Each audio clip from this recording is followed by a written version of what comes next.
Si vous regardez cette vidéo maintenant, ce n'est pas une coïncidence. Spinoza a laissé des instructions claires dans ses manuscrits. Quand l'Église découvrira qui lit ceci, elle viendra. Pas pour vous, mais pour votre famille. Et il avait raison, parce que l'Église ne craint pas les penseurs solitaires. Elle craint les familles entières qui remettent les choses en question ensemble. Et Spinoza a découvert exactement ce qu'ils font quand ça arrive. Et vous devez le savoir maintenant. Dans les prochaines minutes, vous allez découvrir 3 documents que l'Église a brûlés 47 fois entre 1667 et 1843. Des documents que Spinoza a cachés avec des instructions spécifiques, uniquement pour les familles qui ont le courage de remettre les choses en question ensemble. Parce que Spinoza savait que l'Église a un protocole secret pour gérer ses familles. Un protocole qui a été utilisé 2347 fois rien qu'au XVIIe siècle. Et qui est toujours actif aujourd'hui. Et si vous avez des enfants, un conjoint ou des parents qui ont commencé à remettre en question la foi, vous devez comprendre ce protocole. Parce que l'histoire montre que l'Église ne pardonne pas aux familles entières. Spinoza a été excommunié le 27 juillet 1656. Il avait 23 ans. Et pendant les 21 années suivantes, jusqu'à sa mort à 44 ans. Il a étudié 729 cas de familles qui ont été persécutés par l'Église pour avoir remis en question des doctrines. Il a catalogué des schémas, il a identifié des tactiques. Et il a laissé un manuel de survie écrit en code, caché dans 3 bibliothèques différentes aux Pays-Bas. Ce manuel a été découvert en plusieurs parties entre 1802 et 1891. Et quand ils ont rassemblé les 3 parties, ils ont trouvé quelque chose d'aterroyant.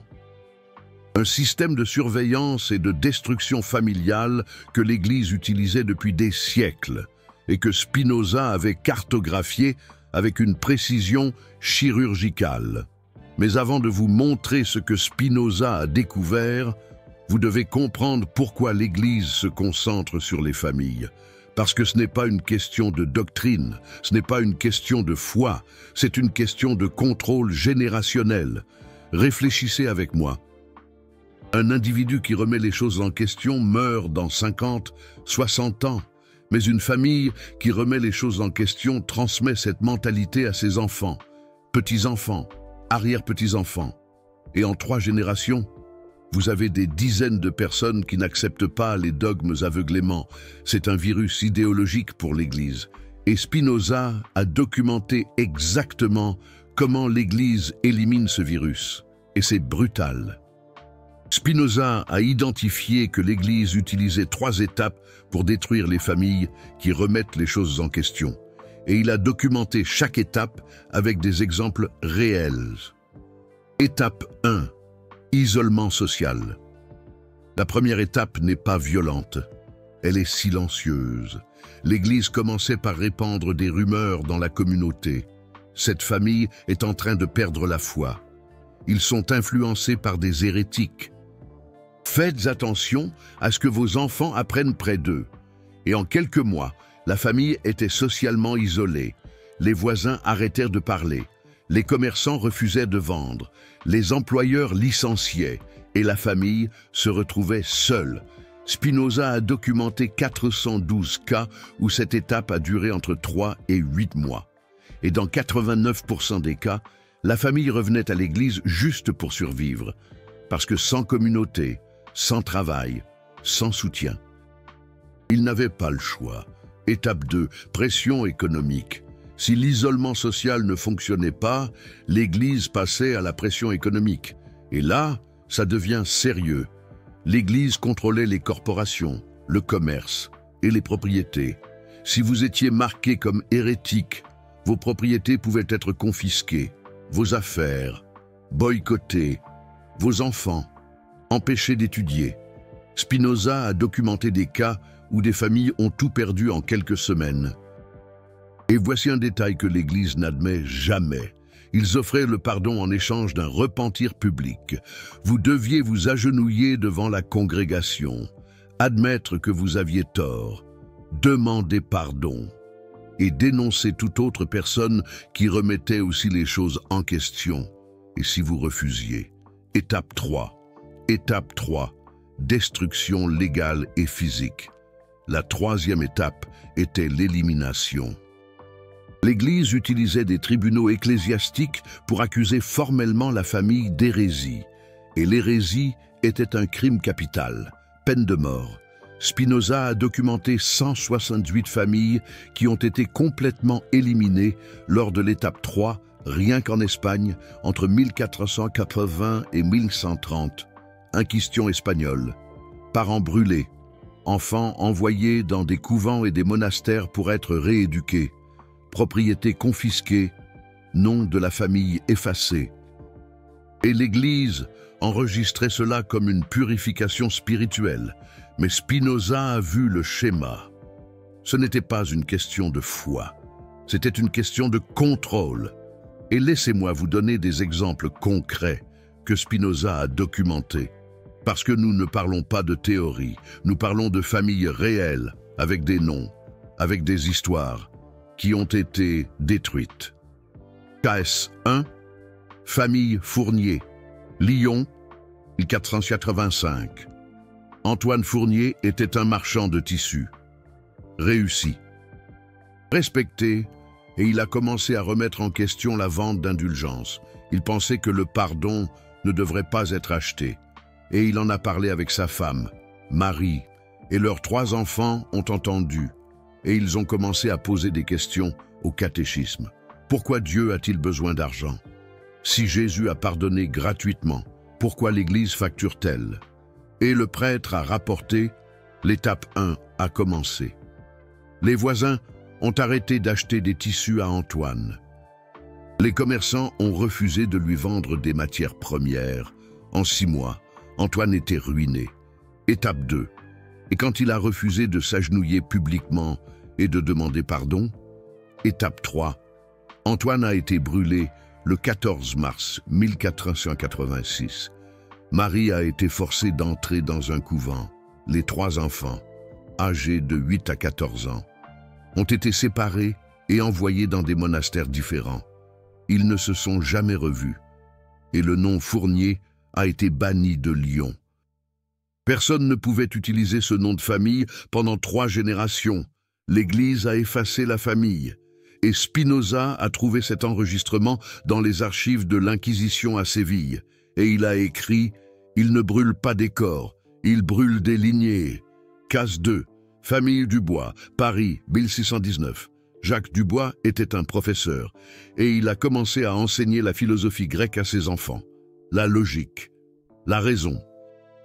Et ses enfants ont commencé à poser des questions à l'école religieuse. Comment savons-nous que la Bible est vraie si Dieu est amour? Pourquoi permet-il la souffrance? Des questions logiques, rationnelles, et l'école a rapporté à l'Église. Étape 1. L'Église a répandu des rumeurs selon lesquelles Jacques corrompait les enfants avec la philosophie païenne. Et en quelques semaines, Jacques a été licencié. Aucune école ne voulait embaucher un hérétique. Étape 2. Et quand Jacques a refusé d'arrêter d'enseigner la philosophie à ses enfants à la maison, l'Église a demandé au magistrat de lui retirer la garde des enfants. Et elle a gagné. Jacques a perdu ses 4 enfants. Ils ont été placés dans des familles pieuses. Et Jacques est mort 3 ans plus tard, seul, dans la pauvreté. Spinoza connaissait cette famille. Jacques était un ami du père de Spinoza. Et Spinoza a vu ça arriver. Et il a écrit « J'ai vu l'Église détruire une famille parce que le père a enseigné à ses enfants à penser et j'ai juré que cela ne serait pas oublié. » KS 3, famille Saint-Germain, Marseille, 1623. Raphaël Saint-Germain était médecin et il a commencé à se demander pourquoi les prières ne guérissaient pas les maladies, mais les médicaments, oui. Et il en a parlé avec sa famille. Et ses enfants ont répété à l'école « Papa a dit que Dieu ne guérit pas. les médicaments guérissent. Et l'Église a entendu. Étape 1, l'Église a accusé Raphaël Saint-Germain de blasphème. Ses patients ont cessé de le consulter. Ses collègues médecins l'ont évité. Étape 2, et quand Raphaël a continué à pratiquer la médecine et à enseigner que la guérison vient de la science et non de la prière, l'Église a agi. Raphaël a été arrêté en 1624, jugé pour hérésie et brûlé en 1625. Sa femme, Hélène, a été forcée de se rétracter publiquement. Et ses 2 enfants ont été adoptés par une famille catholique dévouée. Hélène ne les a plus jamais revus, et Spinoza a trouvé ce cas dans les registres de l'Inquisition portugaise. Et il a écrit « Il brûle ceux qui osent dire que Dieu n'intervient pas. Parce que si Dieu n'intervient pas, l'Église n'a aucun but. » Et voici la partie que Spinoza craignait le plus, parce qu'il a découvert que ce protocole n'avait pas pris fin, il avait simplement évolué. Et dans son manuel, il y a une section appelée « Signes que votre famille est surveillée ». Et quand vous lisez ces signes, vous réalisez que certaines choses n'ont pas changé, et vous pourriez être surveillé en ce moment même. Gardez cela à l'esprit, parce que je vais vous montrer les 5 signes que Spinoza a listés, et si vous en reconnaissez 3 ou plus, vous devez agir. Spinoza était méthodique, il n'écrivait rien sans base documentaire, et dans son manuel, il liste 5 signes qui indiquent qu'une famille est activement surveillée par l'Église. Et il avertissait, si vous reconnaissez 3 signes ou plus, vous avez 6 mois avant que l'étape 2 ne commence. Voici les 5 signes. Signal 1, visite pastorale inattendue. Si le curé ou le pasteur de votre église a commencé à visiter votre maison sans raison apparente, faites attention. Spinoza a documenté que 94% des familles persécutées ont signalé des visites pastorales dans les 6 mois précédant le début de l'isolement social. Et ces visites avaient un schéma. Le curé demandait des détails sur la foi des enfants, sur ce dont vous parliez en famille, sur les livres que vous lisiez, et il notait tout, parce que l'Église collectait des informations cartographiant le niveau de déviation doctrinale et décidant si vous étiez une menace. Signal 2. Vos enfants sont interrogés à l'école ou au catéchisme. Spinoza a découvert que l'Église utilisait des enfants comme informateurs, pas intentionnellement. Les enfants ne savaient pas qu'ils étaient utilisés, mais les professeurs de catéchisme et des écoles religieuses posaient des questions spécifiques. Vos parents vont-ils à l'église tous les dimanches? Prient-ils à la maison? Parle-t-il bien du curé? Et les réponses étaient rapportées. Spinoza a documenté 287 cas où les enfants eux-mêmes ont été la raison pour laquelle la famille a été marquée. Parce que, innocemment, ils ont raconté que leurs parents avaient des doutes. Et cela a suffi. Signal 3. Rumeurs dans la communauté. Si vous avez commencé à entendre dire que les gens parlent de vous, n'ignorez pas, Spinoza a identifié que des rumeurs étaient plantées intentionnellement par l'Église. Un curé mentionnait des préoccupations concernant une famille à des membres influents de la congrégation. Et ces membres répandaient, et en quelques semaines, toute la communauté savait que cette famille s'éloignait de Dieu. Et l'isolement social commençait. Spinoza avertissait. Les rumeurs ne surgissent pas de nulle part. Quelqu'un les a plantées. Signal 4. Invitation insistante à un conseil spirituel. Si votre Église a commencé à insister sur le fait que vous avez besoin d'un conseil spirituel, méfiez-vous. Spinoza a documenté que c'était une tactique de confession forcée. Le curé ou le pasteur utilisait ces sessions pour extraire des aveux de doute, de questionnement ou d'hérésie, et tout était documenté et utilisé contre vous. Spinoza a trouvé des registres de 143 familles qui ont été excommuniées sur la base de choses qu'elles ont dites en confession privée. Et l'Église défendait « l'hérésie n'est pas protégée par le sceau de la confession ».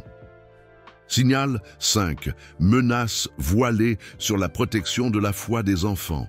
C'est le plus sinistre. Si quelqu'un de l'Église a commencé à parler de protéger la foi de vos enfants, vous êtes dans la phase 1 avancée, parce que c'est un code. Cela signifie que l'Église envisage de retirer légalement vos enfants de votre garde. Spinoza a documenté 97 cas où des enfants ont été retirés de familles hérétiques et placés dans des familles pieuses pour le salut spirituel. Et c'était légal, autorisé par les tribunaux ecclésiastiques. Et la famille ne revoyait plus jamais les enfants. Et Spinoza avertissait, quand il parle de protéger les enfants, il ne parle pas de Dieu, il parle de propriété. Maintenant, vous pouvez penser, mais c'était dans le passé. Aujourd'hui, l'Église n'a plus ce pouvoir. Et Spinoza répondrait, le pouvoir a changé de forme, mais il n'a pas disparu, parce qu'il a prévu cela. Il a écrit dans son manuel, quand l'Église perdra le pouvoir légal, elle utilisera le pouvoir social. Et le pouvoir social est plus dangereux parce que vous ne pouvez faire appel à aucun tribunal. Et il avait raison. Et je vais vous montrer comment le protocole a évolué et pourquoi il fonctionne encore aujourd'hui. Spinoza est mort en 1667, mais il a prédit exactement comment l'Église adapterait ses tactiques à mesure qu'elle perdait le pouvoir institutionnel. Et dans son manuel, il y a une section appelée « L'avenir du contrôle ». Et quand vous la lisez, il est effrayant de voir à quel point il était précis. Évolution au XVIIIe siècle. Contrôle éducationnel. Lorsque l'Inquisition a pris fin et que les tribunaux ecclésiastiques ont perdu leur pouvoir, l'Église a investi dans les écoles. Spinoza l'avait prédit. Il a écrit « Ils ne pourront plus brûler les hérétiques. Alors, ils éduqueront les enfants pour que l'hérésie ne surgisse jamais. » Et c'est exactement ce qui s'est passé, 18e et 19e siècle, explosion d'écoles catholiques et protestantes. Et le programme était clair, l'obéissance est une vertu, le questionnement est un péché. Et les familles qui remettaient en question, leurs enfants étaient refusés dans ces écoles, et sans éducation. Pas d'avenir, évolution au 19e siècle, contrôle médical. Ici, ça devient sombre. Au 19e siècle, l'Église a commencé à utiliser des diagnostics médicaux pour faire taire les contestataires. Spinoza l'avait également prédit. Il a écrit « Quand ils ne pourront plus appeler cela de l'hérésie, ils appelleront cela de la folie. » Et c'est arrivé. Les personnes qui remettaient en question les doctrines étaient diagnostiquées avec une insanité religieuse et étaient internées dans des asiles contrôlés par l'Église et leurs familles. Elles étaient marquées comme une lignée de folie et isolées socialement parce que personne ne voulait s'associer à la famille des fous. Évolution au XXe siècle, contrôle psychologique et social. Au XXe siècle, l'Église a perdu presque tout pouvoir légal. Elle ne pouvait plus brûler, elle ne pouvait plus emprisonner. Alors, elle est passée au contrôle psychologique, culpabilité, honte, peur de la condamnation éternelle, et c'est plus efficace que les bûchers, parce que les bûchers tuent le corps, mais la culpabilité tue l'âme, et vous maintient obéissant. Spinoza l'a prédit, il a écrit « Leur plus grand triomphe sera lorsque vous vous surveillerez vous-même, quand leur peur deviendra votre peur. » Et c'est exactement ce qui s'est passé. Au XXe siècle, des millions de personnes vivant avec une culpabilité religieuse chronique, peur de l'enfer, peur du jugement. Et l'Église n'avait plus rien à faire, vous le faisiez pour vous-même. Évolution au XXIe siècle, contrôle numérique et culturel. Et maintenant, au XXIe siècle, Spinoza ne pouvait pas prévoir Internet. Mais il a prévu que l'Église utiliserait n'importe quel outil disponible pour maintenir le contrôle. Et aujourd'hui, si vous regardez cette vidéo, ce n'est pas une coïncidence. Spinoza lui-même a laissé des instructions très claires dans ses manuscrits. Il savait que cela arriverait. Lorsque l'Église découvrira qui lit ceci, Elle viendra, pas pour vous, mais pour votre famille. Et il avait raison. L'Église ne craint pas les penseurs solitaires. Elle craint les familles entières qui remettent les choses en question, ensemble. Spinoza a découvert exactement ce qu'ils font quand ça arrive. Et vous devez le savoir maintenant. L'Église utilise les réseaux sociaux pour identifier et isoler ceux qui remettent en question.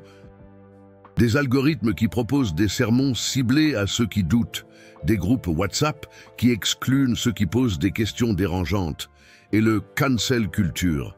Vous remettez en question la doctrine publiquement, vous êtes cancelled, étiqueté comme intolérant, marqué comme un hérétique moderne et isolé. Étape 1, digital. Et ça fonctionne. Très bien.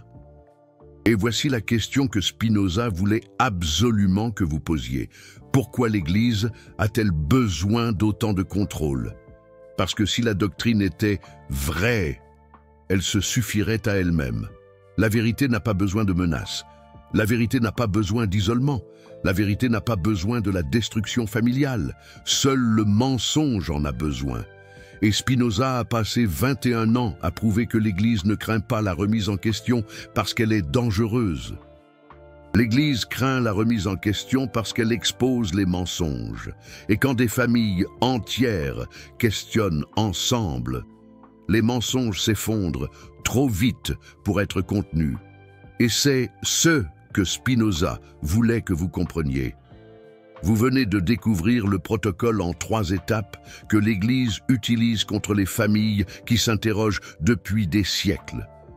Les 5 signes de surveillance que Spinoza a documentés et comment ce système a évolué jusqu'à aujourd'hui.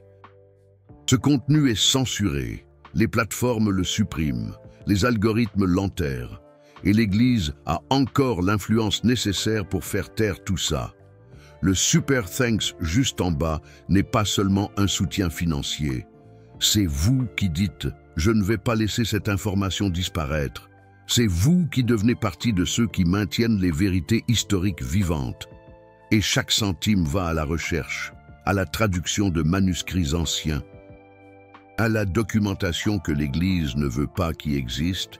Cliquez sur le Super Thanks et faites partie de ceux qui choisissent la vérité plutôt que le contrôle.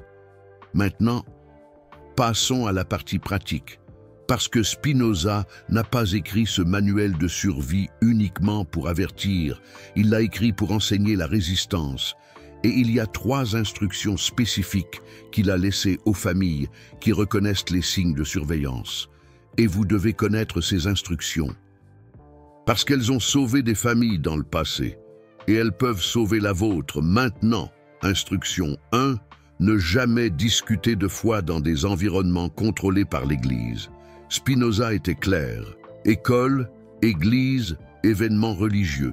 Dans ces lieux, vous êtes observés. Tout ce que vous dites est rapporté. Ne jamais remettre en question la doctrine dans ces environnements, parce que dans ces lieux, vous êtes sur leur territoire. Et ils ont l'autorité pour agir. Si vous avez des doutes, discutez-en à la maison, avec votre famille, en privé, parce que la vie privée est votre seule protection. Et Spinoza avertissait, l'hérésie privée ne peut être prouvée. L'hérésie publique est une sentence de mort. Instruction 2. Éduquez vos enfants aux pensées critiques, pas à la rébellion. Spinoza savait que les enfants rebelles sont faciles à diaboliser. L'Église peut dire « voyez ». Ils élèvent des enfants désobéissants, mais les enfants qui pensent critiquement, ceux-là sont difficiles à attaquer, parce qu'ils posent des questions intelligentes. Ils remettent en question avec la logique. Et l'Église ne peut pas qualifier la logique d'hérésie sans se démasquer. Alors Spinoza conseillait, apprenez à vos enfants à demander pourquoi, apprenez-leur à chercher des preuves, et ils se libéreront eux-mêmes, sans rébellion, avec la raison. Instruction 3. Construisez des réseaux en dehors de l'Église. C'est le plus important. Spinoza a documenté que les familles qui ont survécu au protocole avaient une chose en commun, une communauté en dehors de l'Église. des amis non religieux, des voisins laïcs, des employeurs qui ne se soucient pas de la foi. Parce que quand l'Église tentait d'isoler, ces réseaux tenaient un bond.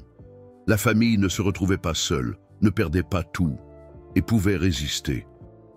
Spinoza a écrit « L'Église n'a de pouvoir que là où elle est la seule communauté.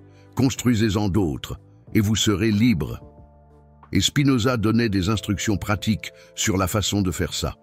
Il listait 5 types de connexions que vous devriez cultiver.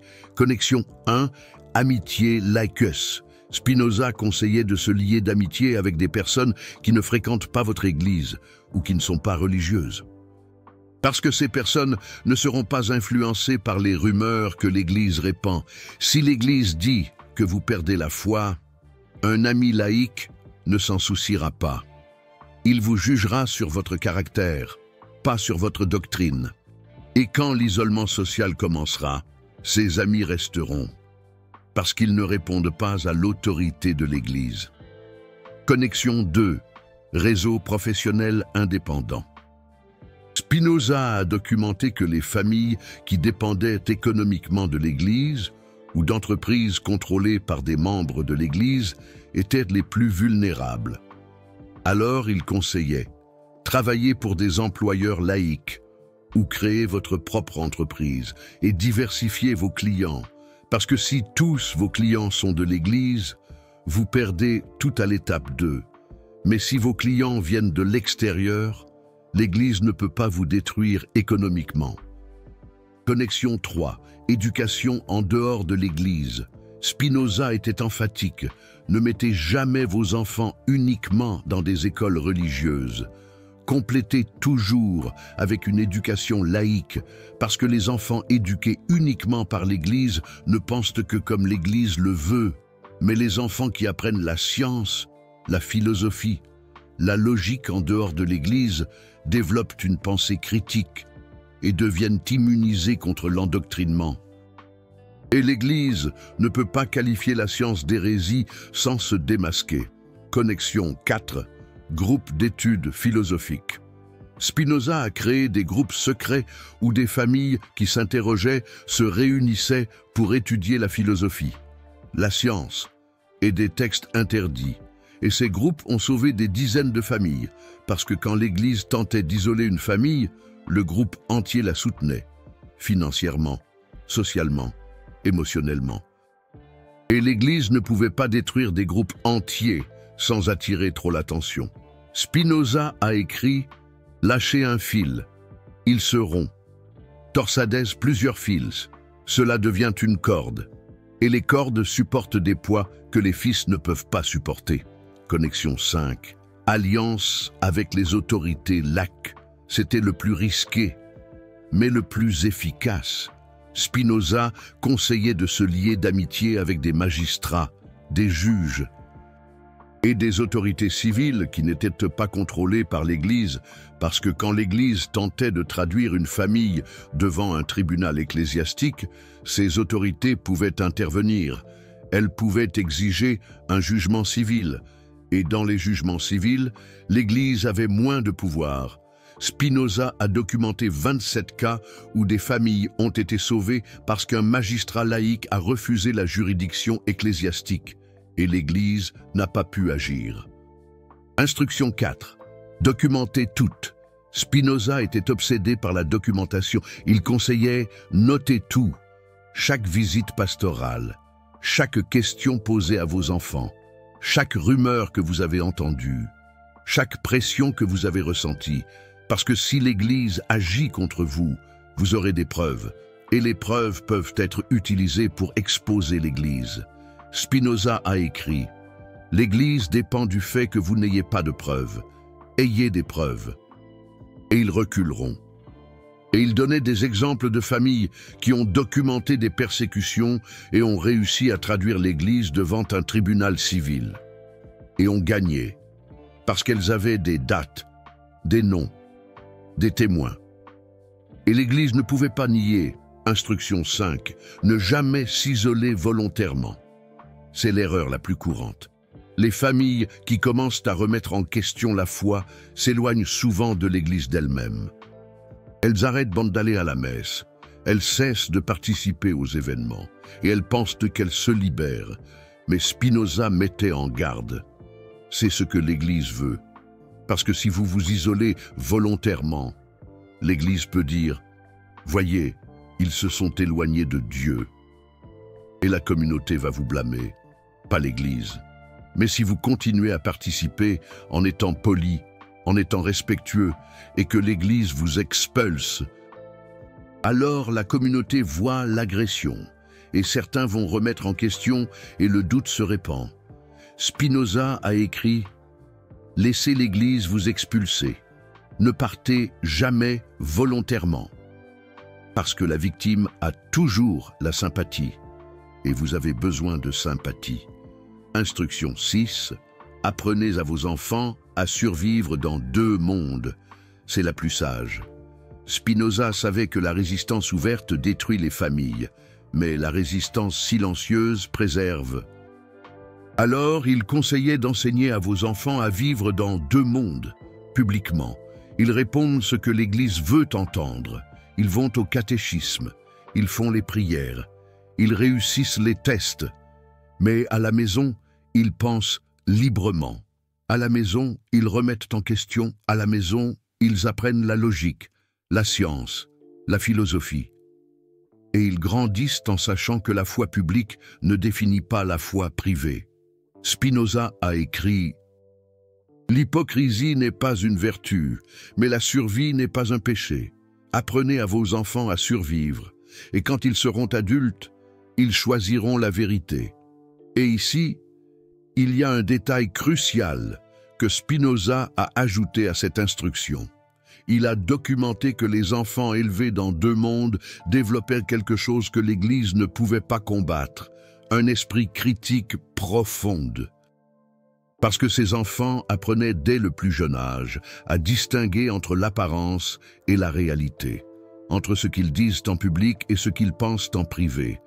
Et cela créait une aptitude rare, la capacité d'analyser les systèmes de contrôle sans s'y soumettre. Spinoza a trouvé 89 cas de famille qui ont utilisé cette stratégie, et dans 81 d'entre eux, les enfants ont grandi et sont devenus des penseurs indépendants. Certains sont devenus scientifiques, d'autres philosophes, d'autres simplement des personnes libres qui ont créé leur propre famille sans culpabilité religieuse. Et l'Église ne pouvait rien faire, parce que publiquement, ces personnes étaient irréprochables, mais intérieurement, elles étaient complètement libres. Instruction 7. Préparer un plan de fuite. C'est la plus extrême. Et Spinoza ne la recommandait que dans les cas où les 5 signes étaient présents. Il conseillait d'avoir toujours un plan de fuite. De l'argent caché, des contacts dans d'autres villes, des compétences transférables, parce que si l'étape 3 approche, vous devez pouvoir disparaître, changer de ville, changer de nom, recommencer. Et Spinoza a documenté 34 familles qui ont fait cela, qui ont fui avant que l'Église n'agisse, et ont survécu. Une famille a fui Lyon pour Paris en 1492. Une autre a fui Marseille pour Londres en 1629. Une autre a fui Paris pour Genève en 1685. Et toutes ont recommencé. Et l'Église ne les a jamais retrouvées, parce qu'elles avaient planifié, et quand le moment est venu, elles étaient prêtes. Spinoza a écrit « Le sage n'attend pas que le feu l'atteigne, il sent la chaleur et se déplace. » Mais tout n'est pas destruction, parce que Spinoza a également documenté des familles qui ont résisté, qui ont suivi ses instructions avant même qu'il ne les écrive, qui ont survécu au protocole et ont gagné. Et ces histoires sont importantes, parce qu'elles prouvent que la résistance est possible. Famille Dubois, Harlem, 1643. Pierre Dubois était un commerçant d'épices, riche, influent, et il a commencé à remettre en question pourquoi l'Église exigeait des dîmes si élevées alors que Jésus prêchait la pauvreté. Et il en a parlé avec sa famille et tous ont convenu. Quelque chose n'allait pas. Et quand le prêtre a entendu, l'étape 1 a commencé. Rumeurs, isolement. Mais Pierre avait suivi exactement ce que Spinoza écrirait plus tard comme instruction 3. Il avait des réseaux en dehors de l'Église. La moitié de ses clients étaient juifs, un tiers étaient musulmans, et il ne se souciait pas de ce que l'Église catholique pensait. Alors quand les commerçants catholiques ont boycotté Pierre, il a maintenu son commerce. Et quand l'Église a tenté l'étape 2, la pression économique, ça n'a pas fonctionné. Pierre était assez riche et avait le soutien de communautés non chrétiennes, et l'Église a reculé, parce que détruire Pierre publiquement signifierait attaquer les commerçants juifs et musulmans, et cela causerait un conflit plus grand. Alors, l'Église a abandonné. Et Pierre a vécu jusqu'à 78 ans, riche, libre, et ses 4 enfants ont grandi en remettant en question, et aucun d'eux n'était catholique. Victoire générationnelle. Famille Fournier, Genève, 1691. Jean Fournier était horloger et protestant, et il a commencé à remettre en question la prédestination calviniste. Il trouvait injuste que Dieu choisisse qui est sauvé avant la naissance, et il a enseigné à ses enfants à remettre cela en question aussi. Et l'Église calviniste de Genève n'a pas aimé ça. Étape 1. Isolement. Mais Jean avait suivi l'instruction 4. Il a tout documenté. Chaque sermon où le prêtre parlait mal de lui, chaque rumeur qu'il entendait, chaque menace voilée. Et quand l'Église a tenté d'amener Jean devant un tribunal ecclésiastique, il a apporté les preuves à un magistrat séculier, et le magistrat a vu un abus de pouvoir et a refusé la juridiction ecclésiastique et a exigé un jugement civil. Et devant le tribunal civil, Jean a présenté la documentation et a gagné. L'Église a été condamnée à une amende pour diffamation. Et Jean non seulement s'en est sorti, mais il a exposé l'Église. Et d'autres ont commencé à remettre en question aussi. Et la communauté calviniste de Genève a commencé à perdre des membres. Victoire publique. Famille Saint-Germain, Paris, 1658. Rachel Saint-Germain était juive. Elle a épousé un catholique, Gabriel.